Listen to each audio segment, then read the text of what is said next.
ला हौला वला कुव्वता इल्ला बिल्लाहिल अलिय्यिल अज़ीम। अऊज़ु बिल्लाहि मिनश शैतानिर रजीम। बिस्मिल्लाहिर रहमानिर रहीम। अल्हम्दुलिल्लाहि रब्बिल आलमीन वल आक़िबतु लिल मुत्तक़ीन वल जन्नतु लिल मुत्तीईन वन्नारु लिल आसीन वस्सलातु वस्सलामु अला अशरफिल अंबियाए वल मुरसलीन सय्यदिल कौनैन महबूबे रब्बिल मशरक़ैन व रब्बिल मग़रिबैन जद्दिल हसन वल हुसैन अबिल क़ासिम मुहम्मद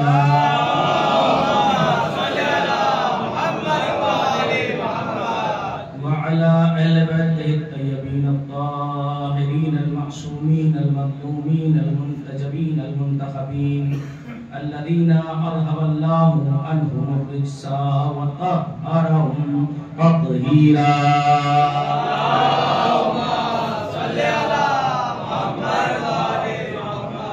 लअनतुल्लाहि अला अअदाइहिम व गासिब हुकूक़िहिम व मुनकिर फ़ज़ाइलिहिम व मसाइबिहिम अजमईन मिनल आना इला क़याम यौमिद्दीन। अम्मा बअदु फ़क़द आला अली अलैहिस्सलाम इलाही कफ़ा बिइज़्ज़न अन अकूना लका अब्दा। सलावत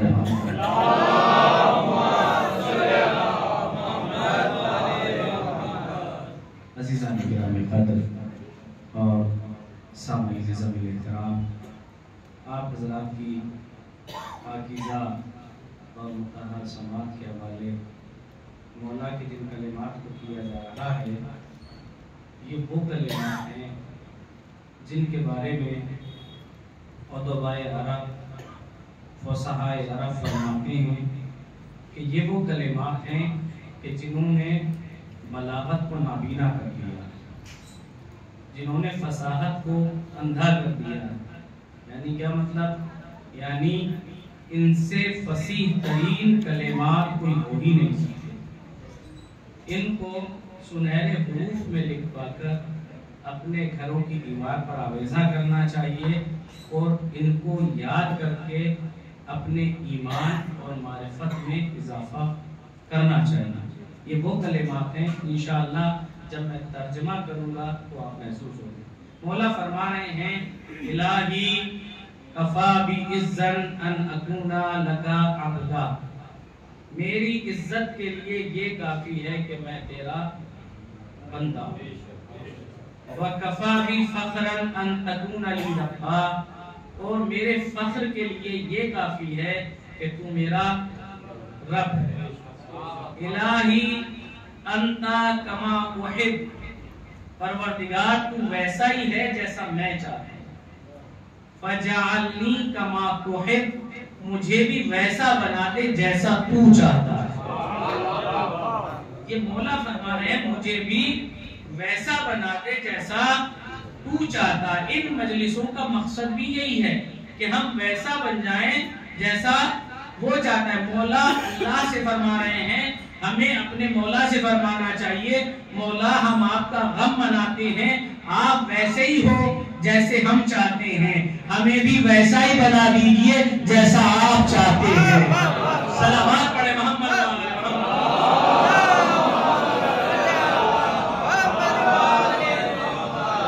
क्यों? इसलिए कि ये फर्श अज़ा एक दरसगाह है और ये नसीब में हमारे आया है, किसी और के नसीब में नहीं आया, हमारे नसीब में आया। पहला फख्र ये है कि जो फर्श है, ये जो बिछा हुआ है, ये चांदनी जो बिछी हुई है, जब तक मार्केट में थी इसकी कोई हैसियत नहीं थी, लेकिन जैसे यहाँ बिछा दी तो अब आप नहीं बैठे हैं बल्कि फरिश्ते भी यहाँ बैठे हैं। और फरिश्ते आते कहाँ से हैं?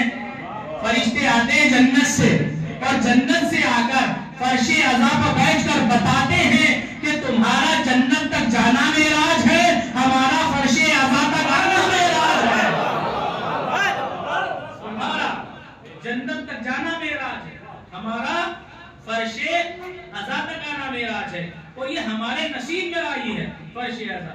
ये जो फर्शे अज़ा पे बैठ के हम लब्बैक या हुसैन के नारे लगाते हैं, ये हर किसी की किस्मत में नहीं है, ये हर किसी के हिस्से में नहीं आता। अब्दियत तक मैं आऊंगा इसी तमीज़ के साथ। यानी ये जो लब्बैक या हुसैन हम कह रहे हैं हमारे हिस्से में आया है, ये ऐसे ही नहीं आया है। मैं आपके सामने कुरान की एक आयत पढ़ देता हूं कि जब जनाब इब्राहिम खाना काबा बना रहे थे, कहां बना रहे थे? किसी शहर में बना रहे थे? नहीं, शहर में नहीं बना रहे, बेआबो गिया जंगल, वहां जनाब इब्राहिम खाना काबा बना रहे हैं। बेटा पत्थर उठा के दे रहा है, बाप उनको लगा रहा है। जब खाना काबा तैयार हो गया, अल्लाह ने फरमाया, ए इब्राहिम, लोगों को हज के लिए बुलाओ। अज़्ज़िन फिन्नासे बिल हज, कुरान कहता है कि लोगों को हज के लिए बुलाओ। जनाब इब्राहिम ने फरमाया, ए मेरे अल्लाह, ए मेरे परवरदिगार, यहाँ कोई दूर तक आदमी ना आदमी की जात दिखाई दे रही है, और तू कह रहा है लोगों को हज के लिए बुलाओ। तो अल्लाह ने फरमाया, ए इब्राहिम, आवाज देना तुम्हारा काम है, उसमें तासीर पैदा करना हमारा काम है। आवाज देना,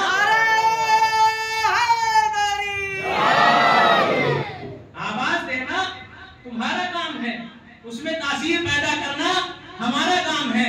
जब आज हम गलत कोई बिदअत कायम होते हुए देखते हैं तो कहते हैं मौलाना आप अकेले के कहने से क्या हो जाएगा? भाई इतने सारे लोग इस काम को अंजाम दे रहे हैं, आप अकेले क्या करेंगे? या मौली साहब, अगर किसी ने कहा जाए आप भी साथ में, तो मौली साहब मेरे अकेले कहने से क्या हो जाएगा? पूरी कौम तो इसे अंजाम दे रही है। भाई ये सोच के आगे बढ़िए, आगे बढ़ाना कदम हमारा काम है, उसमें तासीर पैदा करना अल्लाह का काम है। जब ये सोच के आगे बढ़ेंगे तो इंशाअल्लाह हर रस्म को खत्म कर देंगे जो अज़ादारी को नुकसान पहुंचाती है, हर उस रस्म का खात्मा हो जाएगा। तो जनाब इब्राहिम ने कहा, क्या अय्युहन्नास अज्जिल हज्जिल अकबर, ए लोगों हज अकबर के लिए आओ। जैसे ही जनाब इब्राहिम ने ये आवाज लगाई तो आवाज कुदरत आई, ए इब्राहिम, हमने तुम्हारी इस आवाज को कयामत तक पैदा होने वाली नस्लों तक पहुंचा दिया है। हमने तुम्हारी इस आवाज को कयामत तक पैदा होने वाली नस्लों तक पहुंचा दिया है। और इब्राहिम कौन है? कायनात के इमाम नहीं है, बल्कि क्या कहा है? इन्नी जाइलुका लिन्नासे इमामा, हमने तुम्हें लोगों का इमाम बनाया है। जनाब इब्राहिम ने आवाज लगाई, लोगों को हज के लिए बुलाया, तो हाजी क्या कहता हुआ जाता है? लब्बैक अल्लाहुम्मा लब्बैक ला शरीक लक लब्बैक कहता हुआ जा रहा है कि नहीं जा रहा है? और यही वजह है कि अमीर हज पे नहीं जा पाता, गरीब चला जाता है। कभी सोचा है इसकी वजह क्या है? कि इसकी वजह यह है कि आलम अरवाह में इस गरीब ने लब्बैक कहा था, इस अमीर ने लब्बैक नहीं कहा था। यही वजह है कि इस अमीर ने लब्बैक नहीं कहा था और इस गरीब ने लब्बैक कहा था। तो अब जनाब इब्राहिम जो आवाज लगा रहे हैं वो लोगों के इमाम की हैसियत से लगा रहे हैं। मुहक्किक़ हिली फरमाते हैं कि करबला में इमाम हुसैन लोगों के इमाम नहीं है, बल्कि कायनात के इमाम है। और क्या फरमा रहे हैं? हल मिन नासिरियन सुरना, तो ये यजीद की फौज से नहीं कह रहे हैं, साथी कुर्बान हो चुके हैं। फिर वजह क्या है? मुहक्किक़ हिली फरमाते हैं कि इमाम हुसैन की ये आवाज अल्लाह ने कयामत तक पैदा होने वाली नस्लों तक पहुंचा दी। थोड़ी सी तवज्जो, ये आवाज कयामत तक पैदा होने वाली नस्लों तक पहुंचा दी। यही वजह है कि जिसने माँ बाप के सुल्क में, माँ के रहम में लब्बैक या हुसैन कहा, वो आज भी लब्बैक या हुसैन कहता है।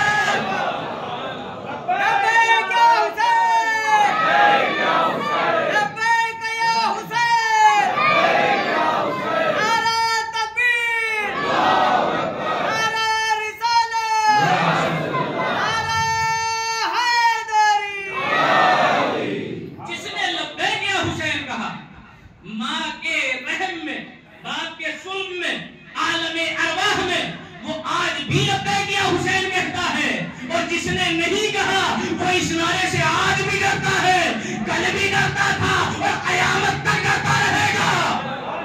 इस नारे को आप हल्के में न ले लीजिएगा, ये नारा बहुत वजनी है, इस नारे में बड़ी कुव्वत है, इस नारे में बड़ी ताकत है।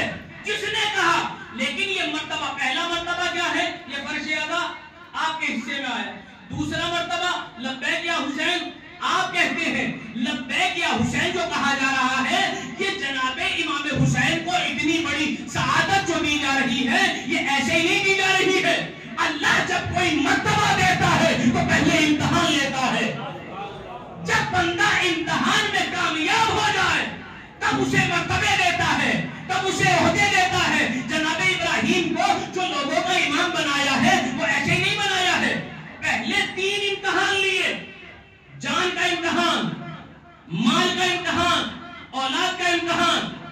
सबसे बड़ा इम्तिहान कौन सा होता है? ये तीनों इम्तिहान बड़े हैं। माल का इम्तिहान, पहला माल का इम्तिहान। इंसान का नजरिया यह है कि चमड़ी जाए तो जाए मगर दमड़ी न जाए। जहां ये नजरिया हो वहां अल्लाह माल का इम्तिहान ले रहा है। क्या माल का इम्तिहान? जनाबे इब्राहिम भेड़ों को चरा रहे हैं, भेड़ों को चरा रहे हैं। अब एक जुमला याद आ गया, एक मौलवी साहब से पूछा किसी ने कि मौलवी साहब ये बताइए, ये जो नबियों को भेड़े चराने का काम दिया गया, ये क्यों दिया गया? हमारा तो एक छोटा सा अधिकारी भी कुछ करने को तैयार नहीं है, और ये तो अंबिया हैं, नबी हैं, तेरी तरफ से मुंतखब करता है, तो ये नबियों को भेड़े चराने का काम क्यों दिया? तो मौलवी साहब मुस्कुराए और मुस्कुराने के बाद कहा, ये काम इसलिए दिया कि जो नबी जानवरों को संभाल सकता है वो जाहिलों को भी संभाल सकता है। काम इसलिए दिया गया है क्योंकि जो नबी भेड़ों को संभाल सकता है, जानवरों को संभाल सकता है, वो जाहिलों को भी संभाल सकता है। तो भेड़े चरा रहे थे जनाब इब्राहिम, जब चरा रहे थे किसी की आवाज आई, बड़ी खूबसूरत आवाज। क्या? सुब्बुहुन कुद्दूसुन रब्बुल मलाइकति वर्रूह अशहदु अल्ला इलाहा इल्लल्लाह। जनाब इब्राहिम के कानों में लज्जत महसूस हुई। देखिए, जिक्र खुदा में भी लज्जत हर किसी को नहीं मिल सकती। जिक्र खुदा में लज्जत उसे मिलती है जिसके साथ तौफीक इलाही हो। बगैर उसकी तौफीक के लज्जत इबादत में नहीं मिल सकती। जनाब इब्राहिम ने महसूस किया, जनाब इब्राहिम करीब गए, जाने के बाद कहा, भैया जरा एक दफा और कह दे, और ये जो आदि भेड़े हैं ये मैं तुझे दे दूंगा। उसने कहा, सुब्बुहुन कुद्दूसुन रब्बुल मलाइकति वर्रूह अशहदु अल्ला इलाहा इल्लल्लाह। जनाब इब्राहिम ने कहा, ये आदि भेड़े तेरी हो गई। दूसरा नजरिया, जैसे ही जनाबे इब्राहिम ने ये सुना और मजा आया और लुत्फ आया। जनाब इब्राहिम ने कहा, जरा एक दफा और कह दे, ये जो बाकी बची हुई आदमी है ये भी मैं तुझे ही दे दूंगा। उसने कहा, सुब्बुहुन कुद्दूसुन रब्बुल मलाइकति वर्रूह अशहदु अल्ला इलाहा इल्लल्लाह। जनाब इब्राहिम ने वो सारी भेड़े उसे दे दी। अब तो और मजा आ रहा है, जरा एक दफा और कह दे, तुझे खादिम की भी तो जरूरत है, मैं खादिम मौजूद हूँ, इन भेड़ों को चराऊंगा, बस एक दफा और कह दे। उसने कहा, सुब्बुहुन कुद्दूसुन रब्बुल मलाइकति वर्रूह अशहदु अल्ला इलाहा इल्लल्लाह। जनाब इब्राहिम ने कहा हाथों को जोड़ के कि अब मैं तेरे साथ हूँ, जो तू हुक्म देगा मैं करने के लिए तैयार हूँ। उसने कहा, नहीं नहीं नबी अल्लाह, मैं आपकी भेड़े लेने नहीं आया, मैं आपको नौकर बनाने नहीं आया। अल्लाह ने आपका इम्तिहान लिया, ये देखना चाहता था माल ज्यादा अजीज है या अल्लाह ज्यादा अजीज है। देखना चाहता था कि माल ज्यादा अजीज है या अल्लाह ज्यादा अजीज है। तो आप वापस कर दीजिए। ये जनाबे इब्राहिम को वापस कर दिया, और जनाबे इब्राहिम ने रहती दुनिया तक ये पैगाम दे दिया, ए हुसैनियों, अगर तुम खर्च करने पाओ और तुम्हें कोई टोके, अरे खर्च क्यों कर रहे हो, इतना माल क्यों खर्च करते हो, तो उसे बता देना जिससे मोहब्बत होती है, अगर उस पर सब कुछ भी लुटा दिया जाए तो क्या पता है।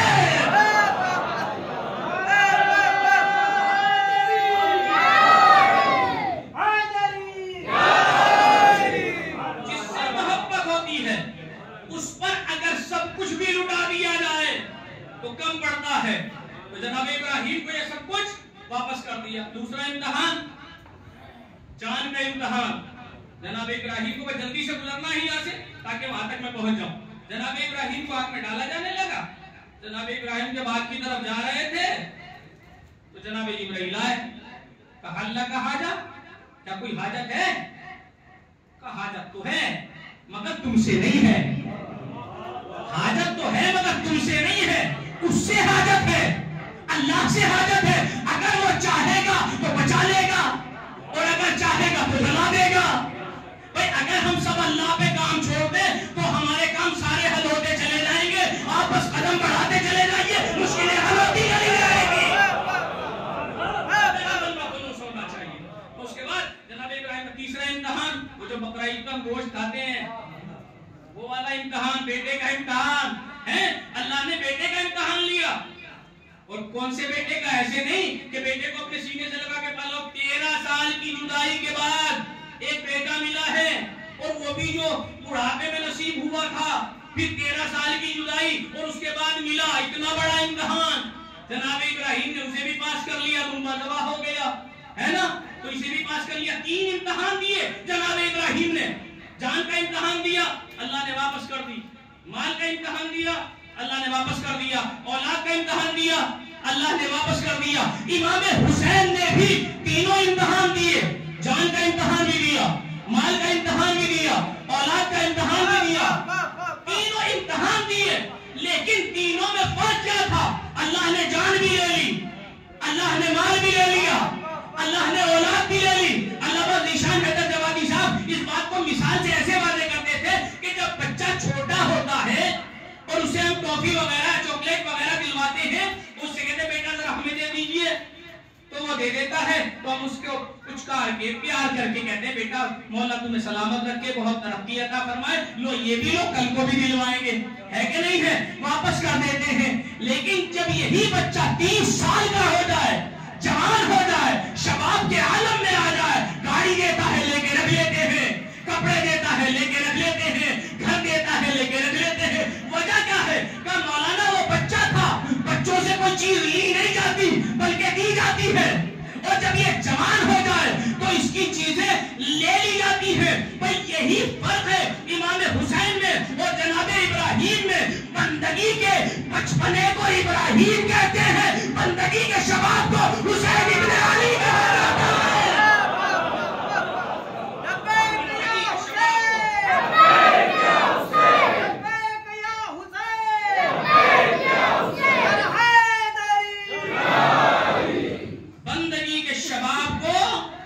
हुसैन इब्न अली कहा जाता है। मैं अर्ज कर रहा था जनाब इब्राहिम से ये इम्तिहान लिए। अब अगर बच्चा मसलन दिल्ली का एक स्कूल है यहीं करीब में, उस स्कूल को टॉप करे तो कम इनायात होती हैं। पूरे दिल्ली को टॉप करे स्टेट लेवल पर तो इनायात ज्यादा हो जाती है। और अगर इसी तरीके से ये पूरे हिंदुस्तान को नेशनल लेवल पे पास कर ले तो इनायात और बढ़ जाती हैं। लेकिन अगर कोई इंटरनेशनल लेवल पर पास हो जाए तो अब इनायात और बढ़ जाती हैं। जनाबे इब्राहिम ने एक लेवल पर इम्तिहान को पास किया। अल्लाह ने कहा इन्नी जायलों का लिन्ना से इमामा, हमने तुम्हें लोगों का इमाम बनाया। लेकिन इमाम हुसैन ने ऐसी जगह सजदा किया जहां ना उनसे पहले किसी ने किया था ना उसके बाद कोई करेगा। ऐसा इम्तिहान दिया, जवान के सीने से बच्ची का फल निकाला। जनाबे अली असगर के शीश माहे के से शोभा का तीर निकाला। इतने बड़े बड़े इम्तिहान लिए, कितने सख्त इम्तिहान थे, ना इमाम से पहले कोई दे पाया ना इमाम के बाद कोई दे पाएगा। तो अल्लाह ने कहा अगर तूने इम्तिहान वैसे पास किए हैं जैसे कोई और नहीं कर सकता तो जा, हम अभी इख्तियार तुझे देते हैं। खुदाई हमारी होगी, इख्तियार तुम्हारा होगा। खुदाई हमारी होगी, इख्तियार तुम्हारा होगा, इख्तियार तुम्हारा होगा। जन्नत हमारी होगी, इख्तियार तुम्हारा होगा। कौसर हमारी होगी, इख्तियार तुम्हारा होगा। सचबीर हमारी होगी, इख्तियार तुम्हारा होगा। मैदान महशर हमारा होगा, इख्तियार तुम्हारा होगा।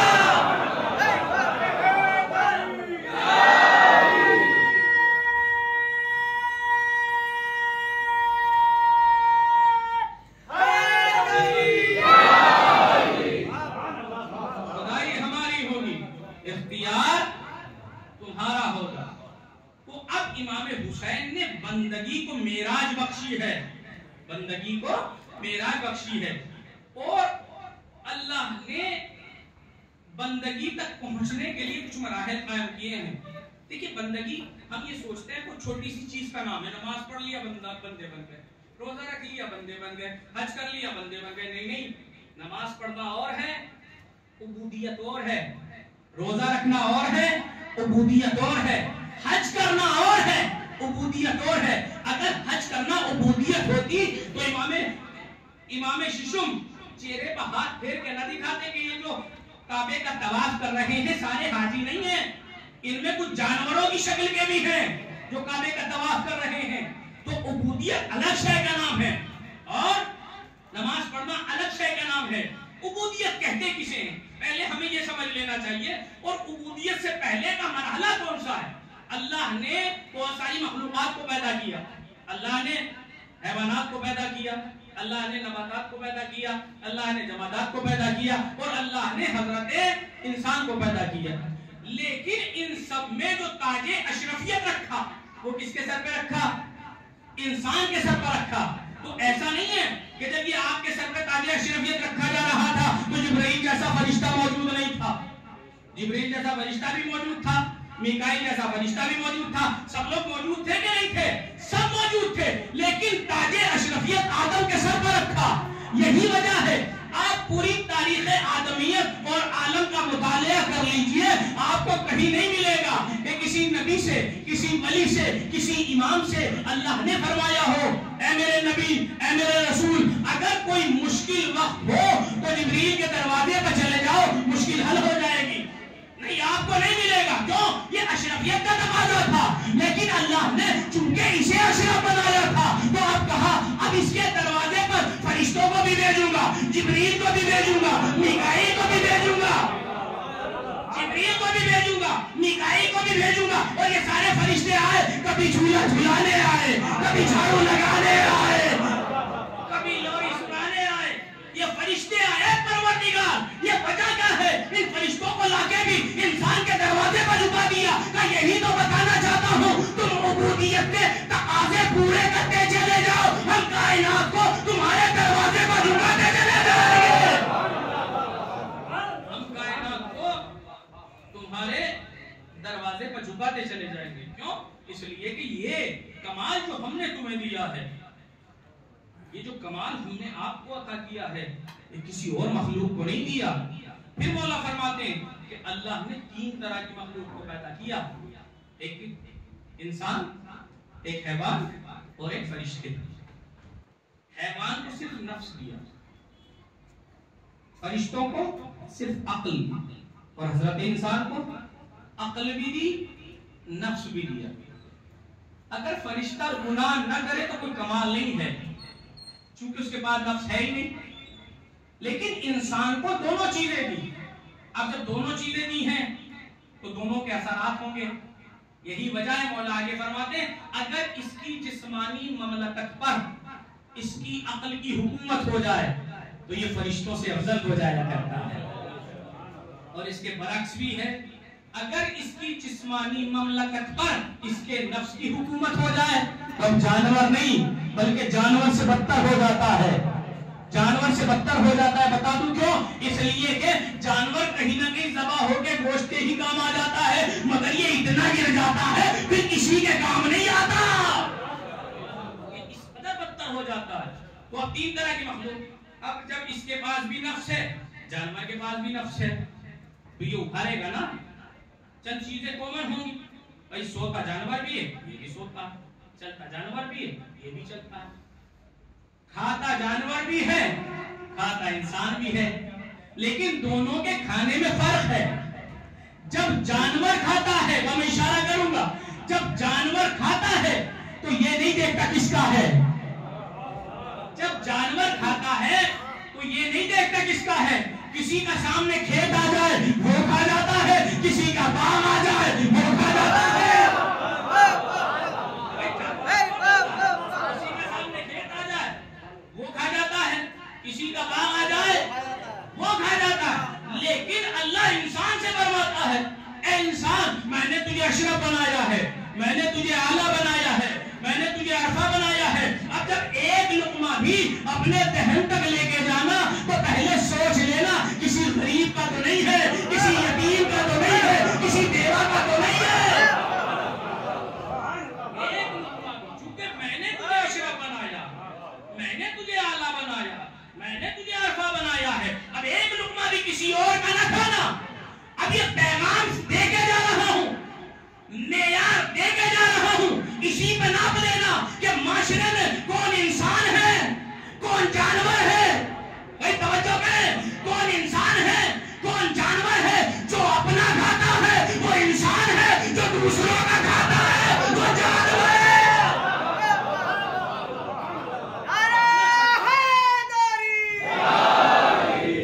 अब मैं एक और इशारा करूंगा, आप तो माशाल्लाह ज़हीन समाते रखते हैं और बहुत आला समाते रखते हैं। एक इशारा और करूंगा, यानी जो अपना खाए वो इंसान, जो दूसरों का खाए वो शक्ल में और हैमूले में तो इंसान है मगर इंसान नहीं है, हैवान है। तो अमा जो दूसरों का माल गस्ब करके खा जाता है हम उसे इंसान कहना पसंद नहीं करते। नहीं, आप नहीं पहुंचे जहां मैं बताना चाहता था। एक सलावत पढ़े मोहम्मद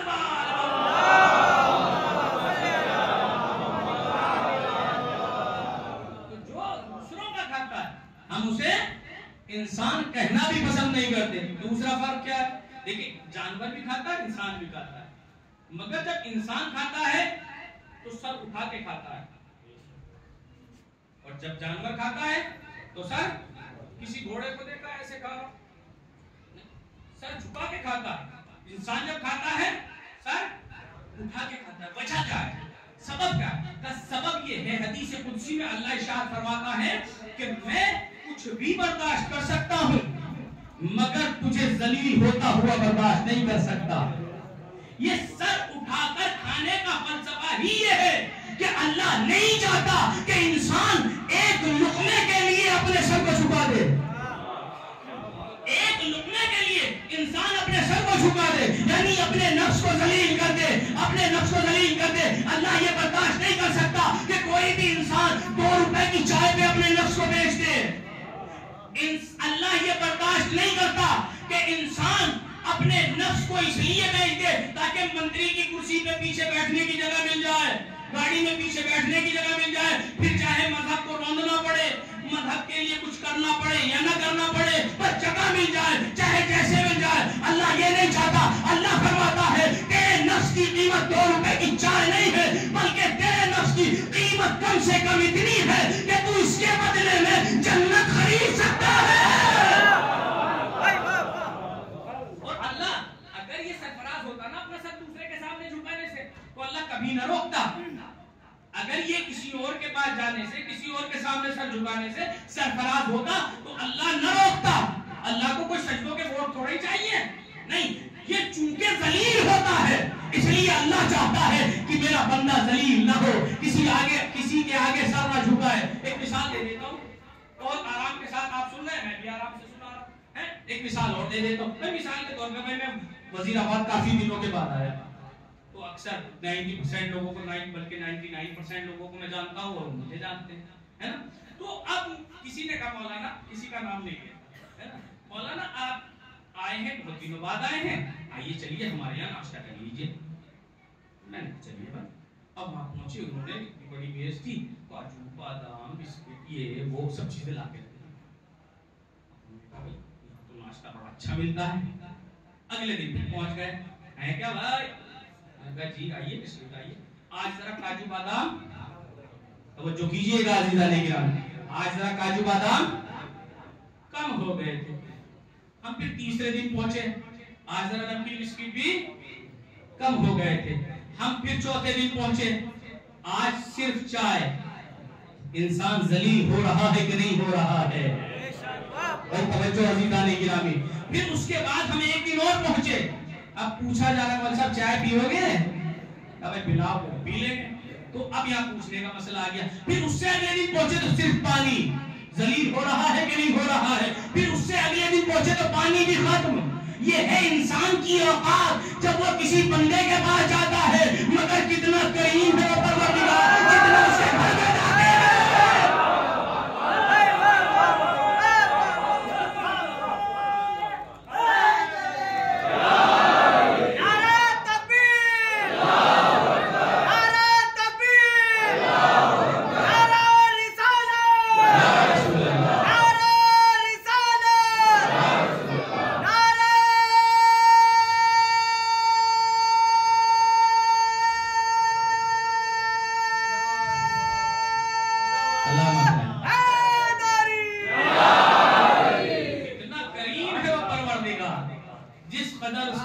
जाते हैं, इज्जतों में इजाफा होता चला जाता है। तो इसलिए वो नहीं चाहता, वो कहता है कि जितना सर झुकाता चला जाएगा, मैं नमाज की मेराज करा देके तुझे बुलंद वाला बनाता चला जाऊंगा।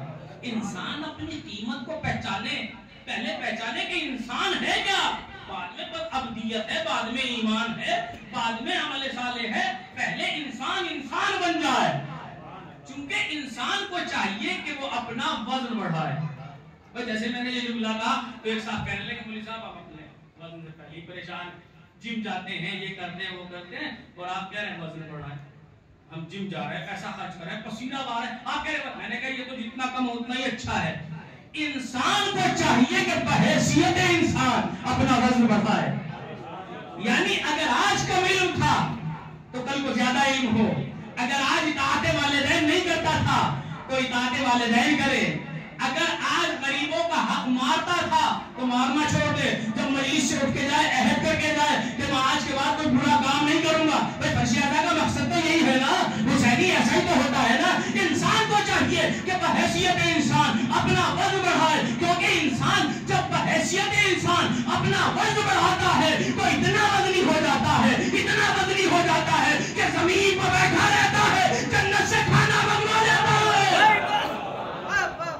इंसान जब बहैसियत इंसान अपना वजन बढ़ाता है तो इतना वजनी हो जाता है, इतना वजनी हो जाता है, जमीन पर घरौंदा बनाता है, जन्नत में घर भेज देता है, जन्नत में घर भेज देता है। इंसान जब बहैसियत इंसान अपना वजन बढ़ाता है तो इतना वजनी हो जाता है, इतना वजनी हो जाता है कि जब तक अज़ान न कहे सूरज नहीं निकलता। इंसान जब बहैसियत इंसान अपना वजन बढ़ा ले तो इतना वजनी हो जाता है। तो आप कहेंगे कि आप अहले बैत की बात कर रहे होंगे। मैं कहूंगा ये अहले बैत के फजाइल नहीं है, ये उनके दर के गुलामों के फजाइल हैं। ये अहले बैत के फजाइल नहीं है, ये उनके दर के गुलामों के फजाइल हैं। फिज़ा ने खाना मंगवा के बताया इंसानियत का वजन, बहलोल ने जन्नत बेच के बताया इंसानियत का वजन, बिलाल ने सूरज को रोक के बताया इंसानियत का वजन। और ये अहले बैत नहीं है, उनके दर के नौकर हैं। तो अब अंदाजा लगाएं कि जब नौकरों की ये फजीलत है तो आकाओं का मर्तबा क्या रहा होगा। सूरज को पलटा देना ये अहले बैत के फजाइल नहीं है, ये तो गुलाम भी कर सकता है। और एक बात मेरे जहन में आ गई है, मैं कहता चलूं कि मौलाए कायनात के खिलाफ एक मीटिंग सजाई गई। उसमें मौला के खिलाफ बकने वालों को बुलाया गया। बकना ही कहा जाएगा, जो अहले बैत के खिलाफ बोलता है उसे बोलना नहीं कहा जाता, बकना कहा जाता है। अब ये बकना शुरू कर रहे थे और एक अली वाले को भी बुलाया। अब अली वाला भी आ गया। इनको तो खूब टाइम दिया गया, जितना बोल सकते हो बोलिए, जितने पढ़ सकते हो पढ़िए, जितना बक सकते हो बकिए। लेकिन मगरिब तक का प्रोग्राम था और उससे कहा कि भाई आपके पास ये चंद लम्हात हैं, इनमें जो कहना चाहें कह दीजिए। मर्तबा समझिएगा अली वालों का, अपना मर्तबा समझिए। भाई जैसे ही ये खड़ा हुआ, इसने मजमे से खिताब नहीं किया, इसने सूरज से खिताब किया। और सूरज से खिताब करके कहता है आज मेरी लाज रख लेना, जब तक मैं फजाइल तमाम न कर दूं डूब मत जाना।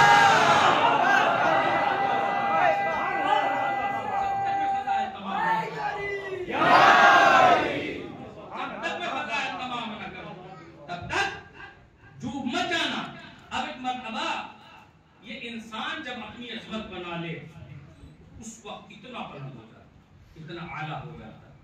लेकिन इंसान बनने के बाद अब्दियत का मसला,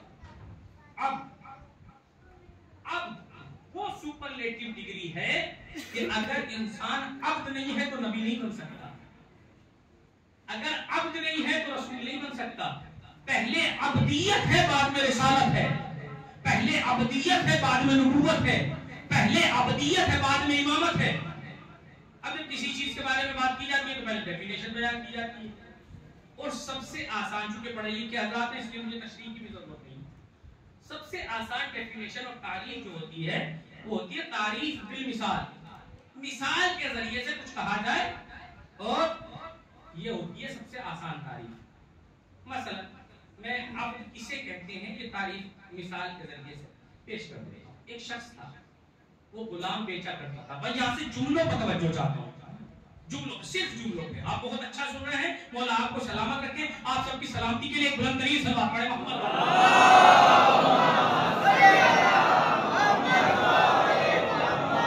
थोड़ी बाहर से गुजारिश आ रही है, थोड़ा थोड़ा करीब आ जाए तो ताकि आने वालों को कुछ रहमत ना हो।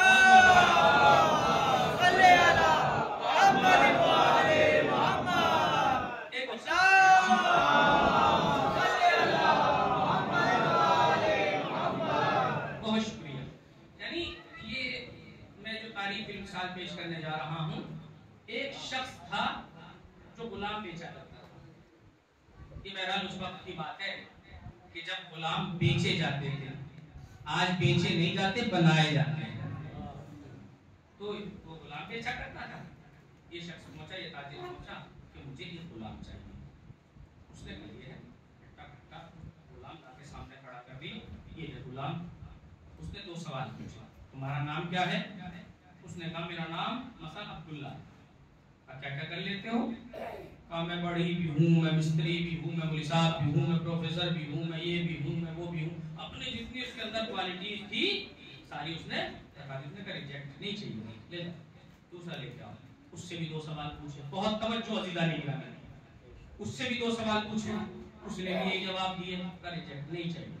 तीसरा आया, इसी तरीके से सारे गुलाम आते रहे और ये दो सवाल पूछते रहे और वो वही जवाब देते रहे जो पहले ने दिया था। ये रिजेक्ट करते रहे। अब इससे आखिर में कहा कि अब कोई गुलाम बचा है। इसलिए अच्छा ताजिर का एक मिजाज होता है, देखिए आप तिजारत भी करते हैं, अच्छे ताजिर का एक मिजाज होता है कि वो अपने ग्राहक को जल्दी से जाने नहीं देता। उसने कहा हाँ एक और है जो मेरी नजर में कुछ नहीं है, एक और है जो मेरी नजर में कुछ नहीं। कहा उसे बुलाओ। अब वो आ गया। इन्होंने उससे भी अब की तारीफ आ रही है अज़ीज़ान गिरामी, उसको बुला लिया। कहा बताओ तुम्हारा नाम क्या है? उसने कहा जवाब रख दे। जुमला तो कह दिया, भाई तुम्हारा नाम क्या है? उसने कहा जवाब रख दे। कहा क्या क्या कर लेते हो? कहा जो जो आप हुक्म दे दे, जो जो आप हुक्म दे दे, जो जो आप हुक्म दे दे। यानी अब्दियत उसे कहते हैं जहां अनानियत खत्म हो जाए और इताअत शुरू हो जाए, वहीं से अब्दियत का आगाज हो जाता है। जहां अनानियत खत्म हो जाए। अब इन्होंने कहा ये चाहिए, ये मुझे गुलाम चाहिए। अब उसने कहा ठीक है मैं दे तो दूंगा, मगर जरा कोने में को आइए। अभी कोने में लेगा। कहा क्या मतलब? यहाँ लेके आओ, क्या बात कहना चाह रहे हो? कहा ये तो मेरी नजर में कुछ नहीं था, तुमने इसमें क्या देख लिया? कमजोर था, ये खरीदने के लिए आमादा हो गए। तो मैं इस मौके पे जुमला कहता हूँ कि लोगों को अपनी नजरों पर न तोला करो, लोगों को अपने हसद के चश्मे लगा के न तोला करो, लोगों को अपनी नजरों पर न तोला करो। हो सकता है जो आपकी नजर में कोई हैसियत नहीं रखता, वो अल्लाह की नजर में क्या मर्तबा रखता हो, वो इमाम की नजर में क्या मर्तबा रखता हो। लोगों को अपनी नजरों पर न तोला करो। अब इसने कहा ये मैंने इसलिए खरीदा क्योंकि मैं यहाँ मौलवी साहब खरीदने नहीं आया था, प्रोफेसर खरीदने नहीं आया था, गुलाम खरीदने आया था। और गुलाम उसे कहते हैं कि जिसकी अपनी कोई मर्जी नहीं होती, जो मर्जी होती है उसके मालिक की मर्जी होती है। अगर किसी ने कुछ कहा है तो ये नहीं देखना मेरा नफ्स क्या चाहता है, ये देखना है मेरा इमाम क्या चाहता है, मेरा अल्लाह क्या चाहता है। और जब हम इस मंजिल पर पहुंच जाएंगे तो असली हुसैनी भी बन जाएंगे, हकीकी मातमदार भी बन जाएंगे, अल्लाह के हकीकी बंदे भी बन जाएंगे। देखिए मौलाए कायनात को अल्लाह ने क्या फजीलत नहीं दी, क्या फजीलत नहीं दी। भाई खाने काबा में अगर कोई पैदा हो जाता, जिंदगी भर इसी फजीलत का गुमान करता और कहता मेरी इज्जत के लिए ये काफी है कि मैं खाने काबा में पैदा हुआ। भाई मौलाए कायनात को लेने रसूल वे हैं जिन्हें सारी फजीलतें घर बैठे बैठे मिली, लेकिन वो मौलाए कायनात को लेने खाने काबा तक गए हैं। तो कहना चाहिए था मेरी इज्जत के लिए काफी है कि रसूल मुझे लेने के लिए आए हैं। मौला को कहना चाहिए था मेरी इज्जत के लिए ये काफी है कि मैंने चारों किताबें सुनाई हैं, 3 दिन के सिन में चारों किताबें सुनाई हैं। हमें इसीलिए तो हम ऐसे को खलीफतुल्लाह मानते हैं कि जो 3 दिन के सिन में चारों किताबें सुना दे, उसे नहीं मानते जो पूरी जिंदगी एक सूरा न याद कर पाए, ऐसों को नहीं मानते। अब मौला को फख्र करना चाहिए था कि भाई मेरी फजीलत के लिए में सुनाई, कहना चाहिए था मेरी फजीलत के लिए ये काफी है। इन्नमा युरिदुल्लाहु लियुज़हिबा अन्कुम अर्रिज्सा अहलल बैति व युतहिरकुम तत्हीरा। इसका एक मिसदाक मैं भी हूं। मौला को फख्र करना चाहिए था कि मेरी इज्जत के लिए ये काफी है। फमन हाजदा फीहि मिन बादी मा जाका मिनल इल्म फकुल तालम नदू अबनाना व अबनाकुम निसाना व निसाकुम व अनफुसना व अनफुसकुम। ये जो अनफुसना है इसका मिसदाक मैं हूं, मेरी इज्जत के लिए ये काफी है। मौला को फख्र करना चाहिए था।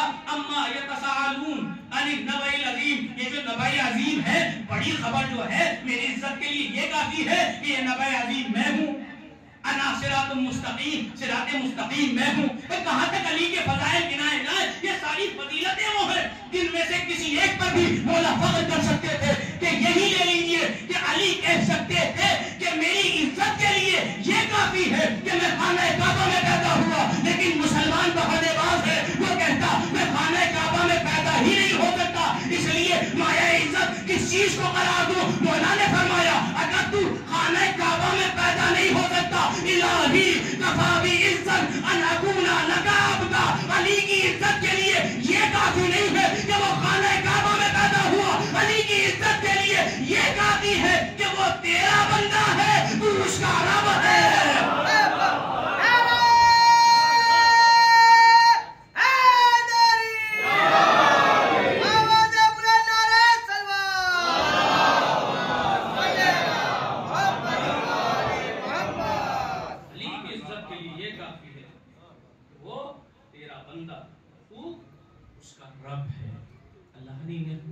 फजीलत नहीं दी, लेकिन हमेशा नाजा रहे तो बंदगी में नाजा रहे। पैगंबर से बड़ा अब्द कोई नहीं, अली से बड़ा अब्द कोई नहीं। दुआए कुमैल में किससे राज़ो नियाज हो रहा है, दुआए मशगूल में किससे फरियाद की जा रही है, दुआए यस्तशीर में किससे गुफ्तगू हो रही है, किससे महवे कलाम है। ये अल्लाह से महवे कलाम है और वो वाहिद है, यकता है, उसका शरीक करार न दें। ये अहले बैत खुदाई का खुश नहीं होते बल्कि अब्दियत का खुश होते हैं।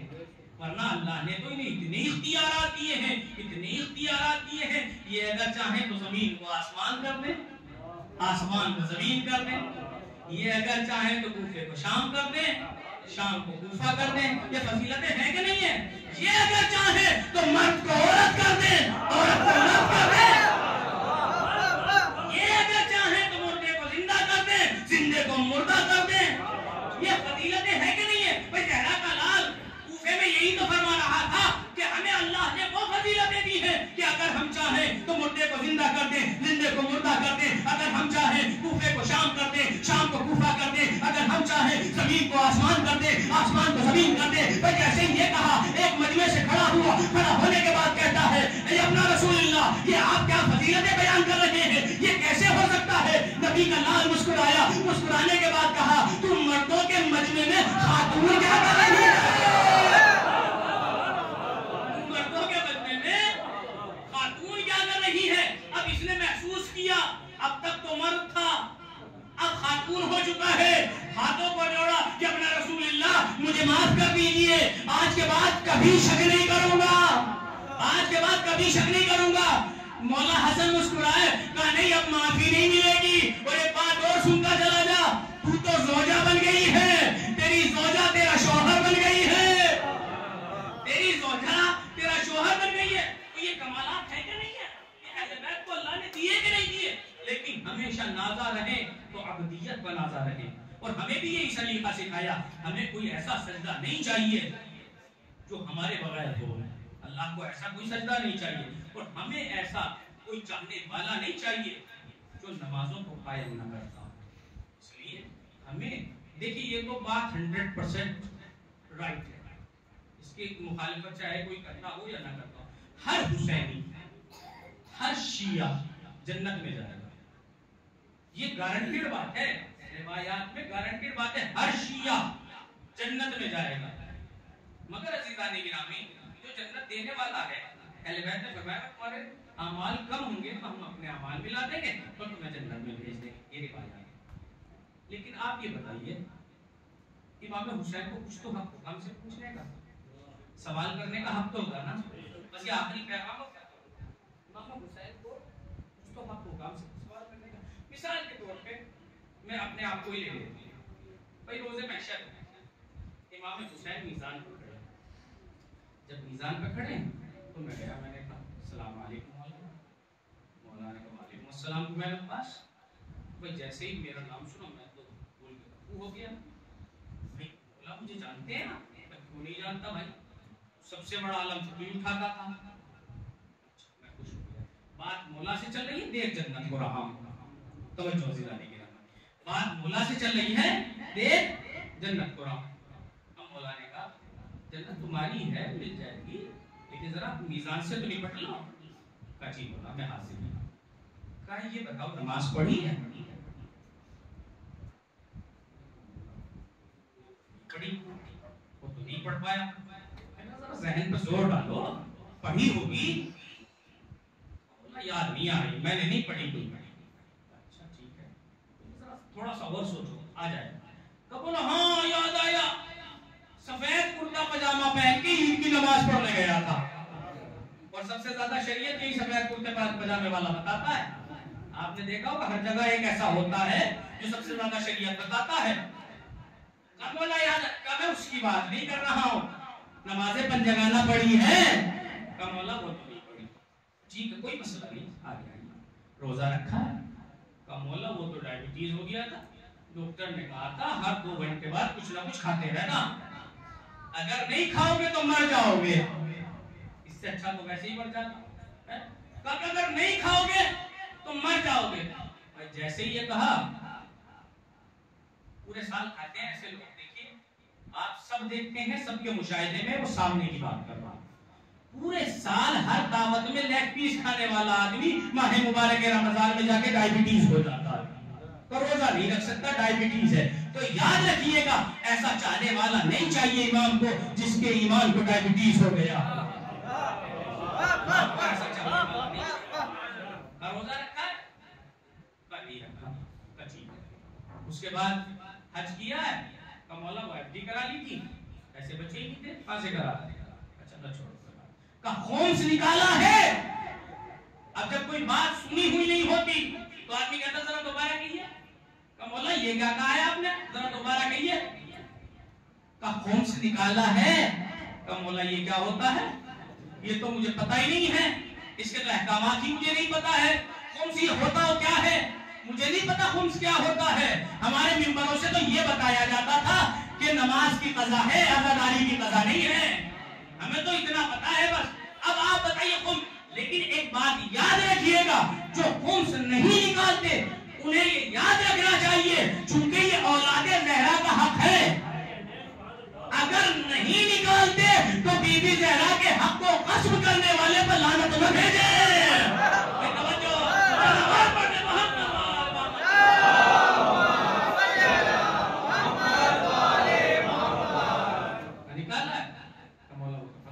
निकालते कहां से? तो भाई अगर कोई किसी के 30 नंबर हो तो उसमें 3 नंबर का ग्रेड दे दो, पास कर दो, जाओ भाई पास हो गए। अगर किसी के 0 हैं तो उसे कैसे पास किया जाए? अब आप खुद फैसला कीजिएगा, मैं तो सिर्फ आपको एक रास्ता बता रहा हूं। इमाम कह सकते हैं कि नहीं कह सकते? भाई 0 नंबर है, 33 के 33 तो दिए नहीं जा सकते। अगर 3 कम होते तो हम डाल देते अपने में से और पास हो जाते।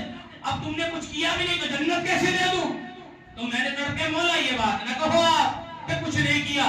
शक्करदारी मैंने की, मजलिसें मैंने की, जुलूस मैंने उठाया, अलग मैंने उठाया, जड़ी मैंने सजाई, नारे मैंने लगाए, अदादारी मैंने की, ताकियादारी मैंने की, अंजुमने मैंने बुलाई, आपका मातम मैंने किया, जमीन का मातम मैंने किया। ये न कहो कि कुछ नहीं किया, पर मैंने इतने सारे काम किए।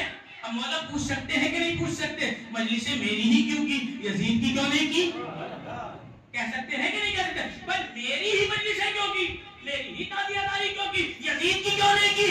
तो मौला इसलिए क्योंकि आपने नमाज बचाई, आपने रोजा बचाया, आपने हज बचाया, आपने ज़कात बचाई, इसलिए आपकी अज़ादारी की। तो अब आप बताइए कि ये नमाज किसकी कंपनी का प्रोडक्शन है? इमाम हुसैन की। रोजा किसकी कंपनी का प्रोडक्शन है? इमाम हुसैन की। हज किसकी कंपनी का प्रोडक्शन है? बेनमाजी होना किसकी कंपनी का प्रोडक्शन है? यजीद की। वाजिब होते हुए, इस्तिताअत होते हुए हज ना करना किसकी कंपनी का प्रोडक्शन है? यजीद की शराबी होना किसकी कंपनी का प्रोडक्शन है? यजीद की जुआरी होना किसकी कंपनी का प्रोडक्शन है?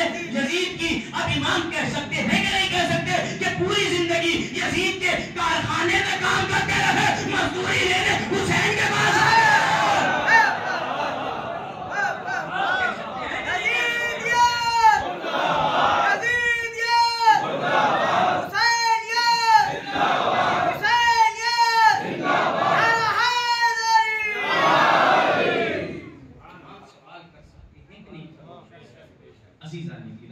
हमें तवज्जो करना चाहिए कि हम इमाम का जब हम मना रहे हैं तो हमें पता होना चाहिए क्यों मना रहे हैं, इमाम ने करबला में कुर्बानी क्यों दी है। बड़ा अच्छा शेर, बड़ा अच्छा कथा पढ़ा है इन्होंने कि हम बुला तो रहे हैं इमाम को, लेकिन क्या हमने आमादगी की है? बस आखिरी मिसाल और खत्म हुआ। एक मिसाल और दे दूं, मिसाल में ज्यादा देता हूँ शमीम भाई, एक मिसाल और दे देता हूँ। क्या अभी में वजीराबाद में आया, किसी ने कहा मौलाना हमारे घर चलिएगा सुबह। जैसे ये कहा बहुत जल्दी से देता हूँ, वक्त नहीं हुआ। तो मौलाना सुबह को हमारे घर आएगा। मैंने कहा ठीक है। अब पहला काम जिसने बुलाया है उसका क्या होगा? उसका पहला काम ये होगा कि वो घर जाएगा, घर जाके बताएगा कल को मौलाना आएंगे, भाई किस कमरे में बिठाना है पहले ये, अब मसलन इस कमरे में बिठाना है।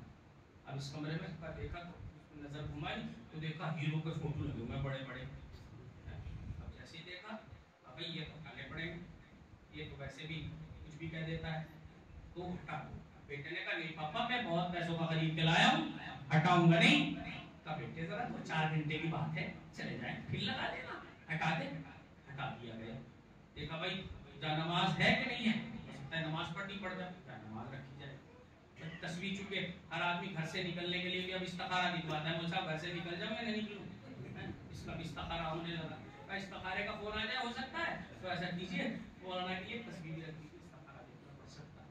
तो भाई का तस्वीर भी रख दी, चादर भी बदल दी, और वहाँ पे एक खामनाई साहब का या कोई इमाम हुसैन अलैहिस्सलाम का नाम लिखा हुआ वो लगा दिया। इस कमरे को कैसा बनाना, इस कमरे को कैसा बनाना, ये इस्लामी कमरा बन गया। अब तक इस्लामी नहीं था, ये अब क्या हो गया? इस्लामी कमरा बन गया। इस्लामी कमरा बन गया किसके लिए? फिक़े जाफरिया का एक बहुत छोटे से छोटा तालिबे इल्म आ रहा है, उसके लिए हमने इंतजाम ये किया कि ये जो दुनियादार कमरा था इसे इस्लामी कमरा बनाया। हम रोजाना सुबह कहते हैं अल अजल या इमाम ज़मा, अल अजल या इमाम ज़मा, अल अजल या इमाम ज़मा। क्या हमने माशरे को गीबत से पाक किया? क्या हमने माशरे को हसद से पाक किया? क्या हमने माशरे को गालियों से पाक किया? क्या हमने माशरे में ये जो गस्ब करने वाले सिस्टम चल रहे हैं इससे पाक किया? क्या हमने हराम खाना छोड़ा? क्या हमने हलाल खाना शुरू किया? अगर हमने ये किया है तो इस ज़बान से अलाजल कहने का हक है, वरना इस ज़बान से अलाजल कहने का हमें कोई हक नहीं है। तो कहां रहे? इसलिए हमें चाहिए कि हम इमाम के मकसद को समझें। इमाम ने जो अपने वतन को छोड़ा है, अपने छोटे छोटे बच्चों को कुर्बान किया है, ये जो सजदा किया है खंजर के नीचे, ये क्यों किया है? इसलिए किया है ताकि नाना की उम्मत की इस्लाह हो जाए, ताकि अम्र बिल मारूफ कायम किया जा सके, नहीं अनिल मुनकर कायम किया जा सके। इमाम हुसैन इसलिए मदीने को छोड़ के आए, अपने बेटों को कुर्बान कर दिया, खुद भी कुर्बान हो गए। अब वो वक्त आया जब किसी के यहाँ एक मौत हो जाती है तो कितने लोग जाते हैं दिलासा देने के लिए, घबराना नहीं, हम हैं। अगर किसी का बेटे का इंतकाल हो जाता है, न जाने कितने नौजवान जाके कहते हैं चचा घबराना नहीं, हम हैं, आपके बेटे जैसे हैं। कभी भी कोई वक्त हो तो आवाज लगा लेना। ज़ैनब भी तो यही सोच रही होगी, एक दिन में भराकर उजड़ गया, उम्मते मुसलमा फुर्सा देने के लिए आएगी, कोई फुर्सा देने तो ना आया। एक आवाज फिजा में गूंजी, लूटो तबर्रुकाते अली हो बतूल को, कैदी बना के ले चलो आले रसूल। जालिम हाथों में आग लेके, आग की मशाल लेके ख़याम सैदानियों की तरफ बढ़ने लगे। क़याम हुसैनी की तरफ बढ़ने लगे। एक खेमे में आग लगती है, बीबियां दूसरे खेमे में चली जाती हैं, दूसरा खेमा जलता है, बीबियां तीसरे खेमे में चली जाती हैं। जब सारे खेमे जल गए तो बस आबिद बीमार का खेमा बचा। सारी बीबियां आबिद के खेमे में जमा हो गई। क्या ज़ैनब नहीं जानती थी कि जान का बचाना वाजिब है? ये कलेजा अली की बेटी का था। सैयदे सज्जाद का शाना हिलाया, बेटा तुम इमाम वक्त को फतवा दो, हम यहीं जल के मर जाएं या बाहर चले जाएं। क्यों? इसलिए कि अगर इमाम सज्जाद ये कह दें कि आप जल के मर जाएं तो ये शरीयत मोहम्मदिया के खिलाफ है। इमाम ने फतवा दिया, पहला इमामत का फतवा। एक मुसीबत सर पर गुजरती है तो जहन अपने ठिकाने पर काम नहीं करता, लेकिन सैयद सज्जाद ने इमामत के ओहदे को संभाला और कहा, पुप्पी अम्मा जान का बचाना वाजिब है, आप बेमखना चादर बाहर निकल जाइए। जनाब ज़ैनब बाहर निकल गई। रावी कहता है, अमीर इब्न मुस्लिम कहता है, एक बुलंद कामत की बीबी कभी खेमे में जाती थी, कभी वापस आ जाती थी। मैंने सोचा कि शायद इस बीबी का कोई कीमती सामान खेमे में रह गया है, इसलिए ये बार बार जाती है। मगर गजब हो गया जब मैंने देखा कि 57 बरस की ज़ैनब अपने 22 साल के जवान भतीजे को अपने दोस्त पर सवार करके लेके आई। जनाब ज़ैनब अपने भतीजे को बचा लाई है। अब सारे खेमे जल चुके हैं। आज ज़ैनब अब्बास बन गई है। आज तक ज़ैनब सुकून से रहती थी चूंकि अब्बास जिंदा थे, मगर आज ज़ैनब अब्बास बन गई है। बच्चों को जमा कर रही है, बच्चों यहाँ बैठ जाओ। जब सब बच्चों को जमा कर दिया, देखा भाई की निशानी सकीना नहीं है। तलाश करती हुई चली, बहन उम्मे कुलसूम भाई की निशानी नहीं है, आइए तलाश करते हैं। कहती जाती है, ऐना सुकैना सकीना कहाँ हो? मगर सकीना दिखाई नहीं देती। अरे जैसे ज़ैनब ने आखिरी बार आवाज ऐना सुकैना, अरे एक लाशे से आवाज आई, बहन ज़ैनब इतनी जोर से न बोलो, मेरी बच्ची अभी सोई है। इतनी जोर से न बोलो, मेरी बच्ची अभी सोई है। जनाब ज़ैनब ने सकीना को उठाया। उठाने के बाद कहा, मेरी लाडली, किसी भी लाशे को दो चीजों से पहचाना जाता है, एक तो उसके तन पे सर मौजूद हो, एक उसका लिबास हो। अरे तुमने कैसे पहचाना? कहा, जब तमाचे खा के गोशवारे छीनने के बाद मैं अपने चचा को आवाज लगाते हुए जा रही थी, इसी लाशे से आवाज आई, या बुनैया इलैया इलैया। अजरकुमुल्लाह। जनाब ज़ैनब सारे बच्चों को जमा करके ले आई। अब मुझे इस रिवायत के इख्तिलाफ में नहीं जाना है कि पानी जनाब की जोजा लेके आई या कौन लेके आया। पानी आया, जनाब ज़ैनब ने पानी लिया, इमाम सज्जाद को पानी दिया, बेटा सज्जाद पानी पी लो। इमाम सज्जाद ने फरमाया, ए पुप्पी अम्मा मैं पानी नहीं पीऊंगा, पुप्पी अम्मा आप पानी पी लो। जनाब ज़ैनब से कहा, जनाब ज़ैनब ने कहा, नहीं मैं पानी नहीं पीऊंगी, इसी पानी की वजह से मेरा भैया मारा गया, इसी पानी की वजह से मेरा शशमाला मारा गया, मैं पानी नहीं पीऊंगी। जनाब सैयद सज्जाद ने कहा, पुप्पी अम्मा पानी पी लो। जनाब ज़ैनब ने कहा, नहीं मैं पानी नहीं पीऊंगी। जनाब इमाम सज्जाद ने फरमाया, पुप्पी अम्मा पानी पी लो। पर जनाब ज़ैनब तड़प गई, तड़प के कहती है, ए मेरे लाल सज्जाद, जब मैं किसी चीज के लिए मना करती थी तो तुम इसरार नहीं करते थे, वजह क्या है कि आज इसरार कर रहे हो? इमाम सज्जाद ने कहा, ए पुप्पी अम्मा जरा आसमान की तरफ देखो। इजाज़े इमामत आसमान के पर्दे हटाए, क्या देखा? साक़िए कौसर का जाम लिए खड़े हैं, पैगंबर इस्लाम बैठे हैं, माँ खड़ी हुई है, इमाम हसन खड़े हुए हैं। साक़िए कौसर जाम लेके आगे बढ़े, बेटा हुसैन पानी पी लो। बाबा मैं पानी नहीं पीऊंगा।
अंजुमन हामैन मर्जियत कुरैनी से गुजारिश है कि फर्ज अज़ा पे आके मेरे खानी वसी नचने के फराइज बन जाए।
खाली झूला मैं झूलाती हूँ तेरा नूर नजर, तुझको देती हूँ सदा आजा मेरे लालस गए। खाली झूला मैं झूलाती हूँ तेरा नूर नजर, तुझको देती हूँ सदा आजा मेरे खाली झूला मैं झूलाती हूँ तेरा नूर नजर, तुझको देती हूँ सदा आजा मेरे लालस गए। खाली झूला मैं झूलाती हूँ तेरा नूर नजर, तुझको देती हूँ सदा आजा मेरे लालस गए।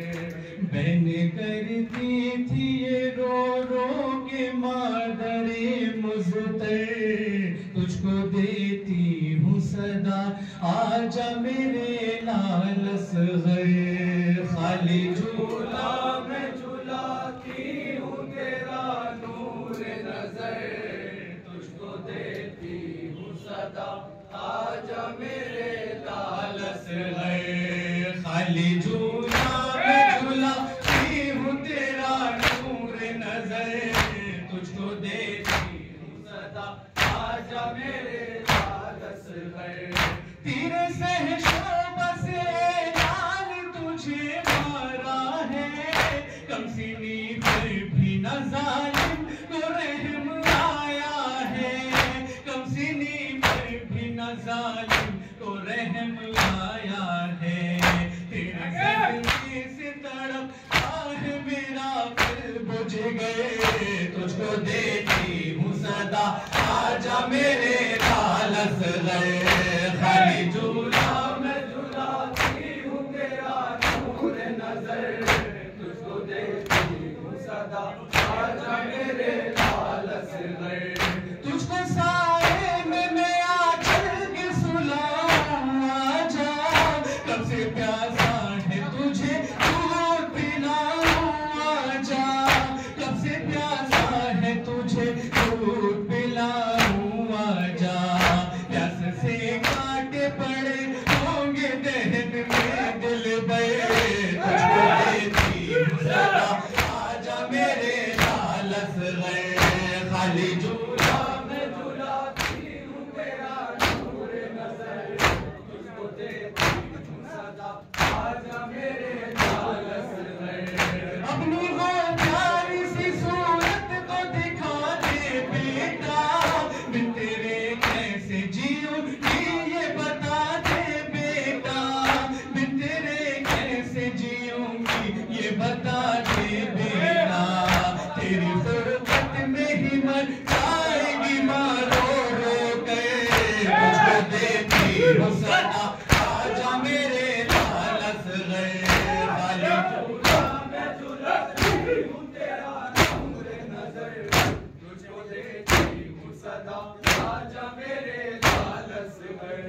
याद आता है मुझे लोरी सुनाना तुझको, लेके गोदी में गले से लगाना तुझको, लेके गोदी में गले से लगाना तुझको, दिल परेशान है बहुत, दिल परेशान है बहुत, आजा घुटनियों चल गए, तुझको देती हूँ सदा, आजा मेरे लाल असग़र। खाली झूला मैं झुलाती हूँ तेरा नूर नज़र, तुझको देती हूँ सदा, आजा मेरे लाल असग़र। शाह के हाथ में जब तेरा लहू आया था, कांप उठी थी ज़मीं अर्श भी थर्राया था, कांप उठी थी ज़मीं अर्श भी थर्राया था, कोहे गम टूटा है लाल मेरे सीने पे, तुझको देती हूँ सदा, आजा मेरे लाल असग़र।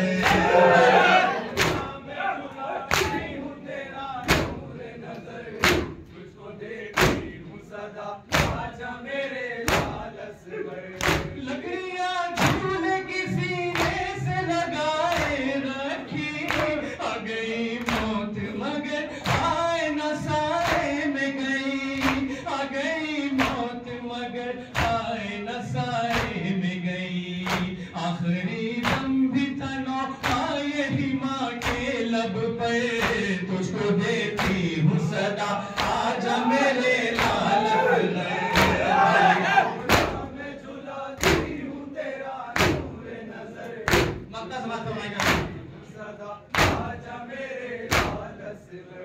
यही आकाश और रविश की है दुआ है बीबी, जाके करबल में करे दोनों ही नौहा खानी, जाके करबल में करे दोनों ही नौहा खानी, कब्रे असग़र पे पढ़े काश ये नौहा जा गए, तुझको देती हूँ सदा, आजा मेरे लाल असग़र।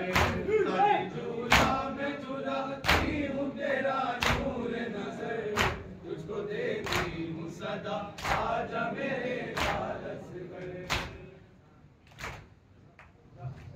हो गई बर्बाद ये बहना करबला में, हो गई बर्बाद ये बहना करबला में, कहती थी ज़ैनब हाय हुसैना, कहती थी ज़ैनब हाय हुसैना, हो गई बर्बाद ये बहना करबला में, हो गई बर्बाद ये बहना करबला में, कहती थी ज़ैनब हाय हुसैना।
चुप रही कर वो बला होते रहे हम पे सितम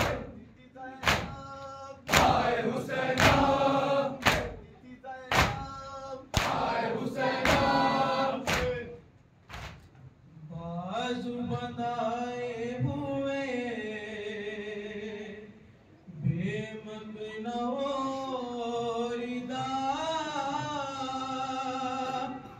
ज़ैनब सुवेदर बार चली है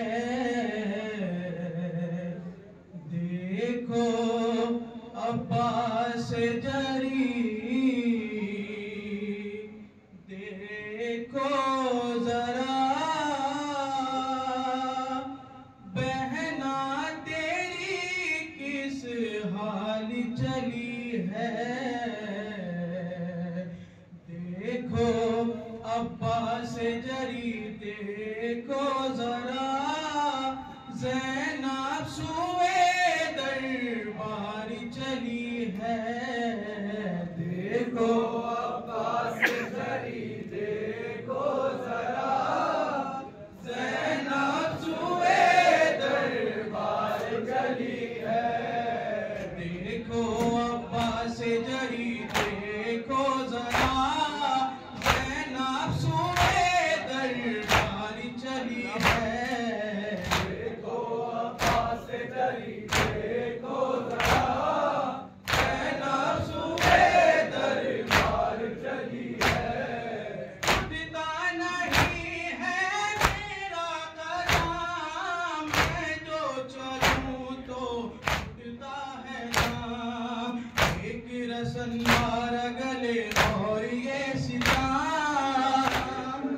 मार गले और ये सितार लब पर मेरे बस याद अली है देखो अब्बास जरी देखो जरा ज़ैनब सुए दरबार चली है देखो अब्बास जरी देखो जरा ज़ैनब सुए दरबार चली है देखो सकीना बेचैन है होठों पे उसके बैन है तुम कहाँ हो मेरी जल्दी खबर दो कहाँ हो मेरी जल्दी खबर दो दामन में मेरे आग लगी है देखो अब्बास जरी देखो जरा ज़ैनब सुए दरबार चली है देखो अब्बास जरी देखो जरा ज़ैनब सुए दरबार चली है साले उसके जीने का है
जरी देखो जरा, ज़ैनब सूए दरबार चली है। तंजीर तारों सितम बेचैन थे सब अहले हरम, खुदा के दर पे खड़ी होके सकीना, के दर पे खड़ी होके सकीना, बाबा को कब से ढूंढ रही है। देखो अब्बास जरी देखो जरा, ज़ैनब सूए दरबार चली है।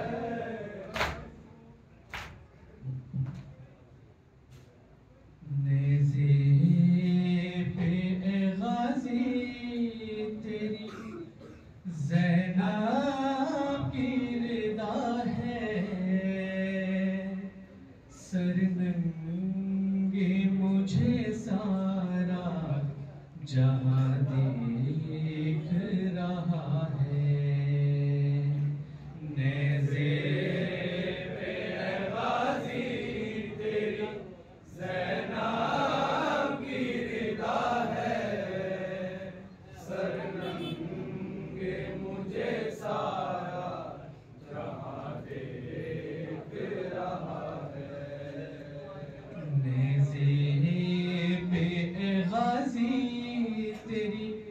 ज़ैनब की विदा है,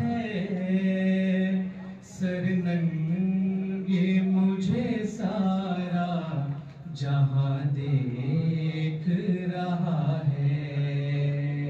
नेज़े गाज़ी तेरी ज़ैनब की रिदा है, सरनंगे मुझे सारा जहां देख रहा है। नेज़े पे ए गाज़ी तेरी ज़ैनब की रिदा है, सरनंगे मुझे सारा जहां देख रहा है। गाज़ी तेरी ज़ैनब की रिदा है, सरनंगे मुझे सारा जहां देख रहा है।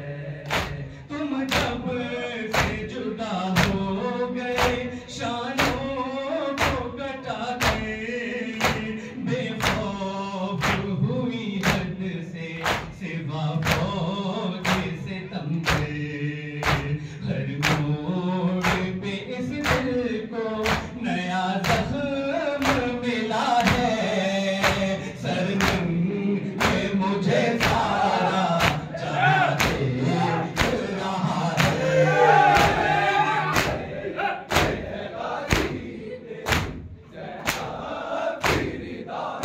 क्या मैं किसकी शहज़ादी मुलाकात फरमाएंगे? मुझे सारा जहां देख रहा है। तुम बागे हवाइज हो सुनो मेरी भी आहें, बाजार में देखे ना मुझे गैर निगाहें, हर सुमत तमाशाई है सर मेरा खुला है, सरनंगे मुझे सारा जहां देख रहा है।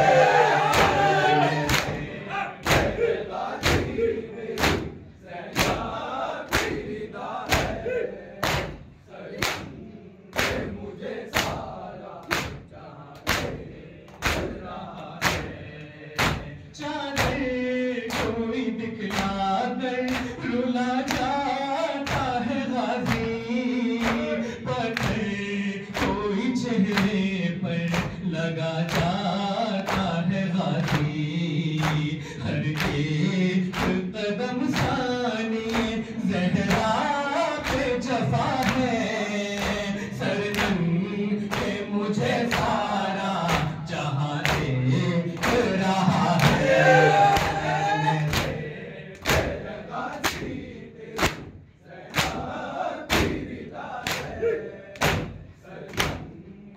मुझे सारा और कहाँ तक है भला कर्ब की राहें, दरबार में पेशी है रुकी जाती है सांसें, दरिया से चले आओ मेरा वक्त क़ज़ा है, सरदम के मुझे सारा जहां देख रहा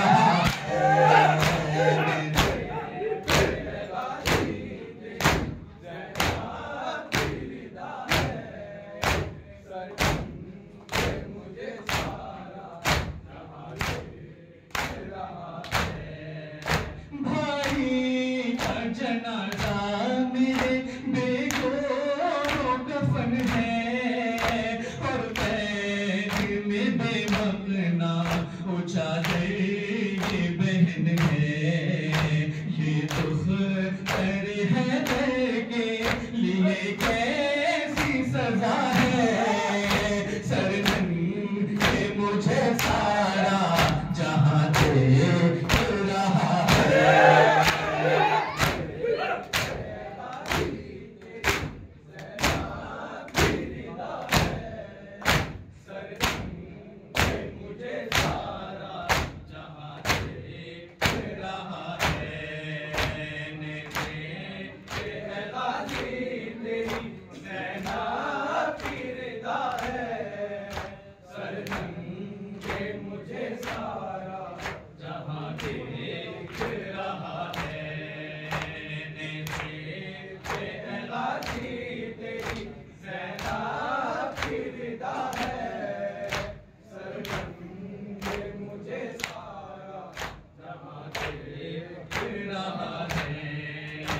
इस वक्त भला कौन मददगार है मेरा, जंजीरों में जकड़ा हुआ बीमार है मेरा, दिल मेरा फटा जाता है और लब पे सदा है, सरदम के मुझे सारा जहां देख रहा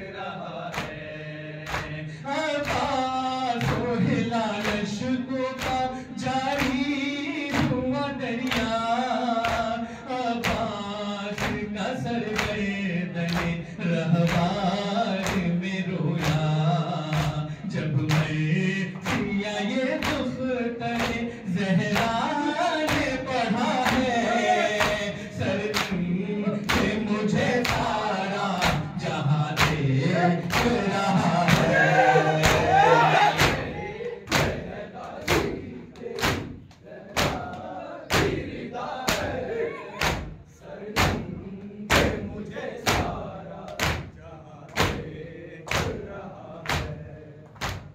एक बतौर फरमाइश सिर्फ 4-5 बंद पढ़ूंगा, मजा फरमाएंगे। जहाँ तक अज़ान मुझे सुन रहे हैं तसव्वुर शर्त है, इंशाअल्लाह आपके लिए ज़्यादा होगा।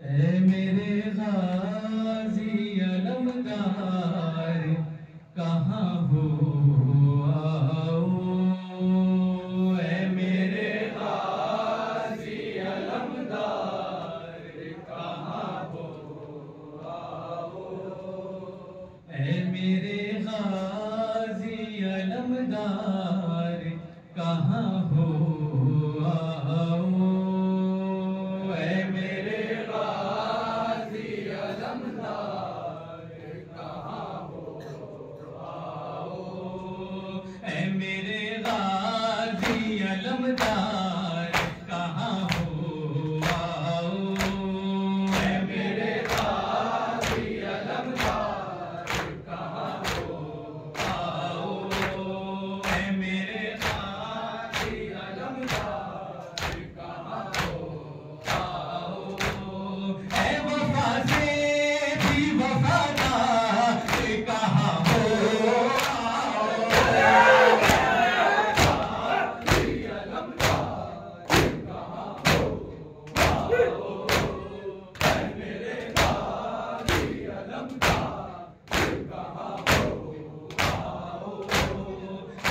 देता है सदा वक्त इमामत भाई, मुझको अब तेरी बहुत सख्त जरूरत भाई।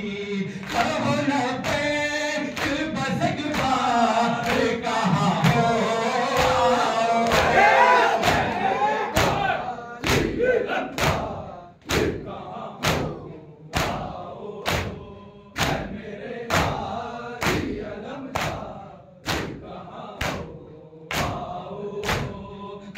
सब हो गए अब आसिम असगर भी नहीं, मेरा हम शक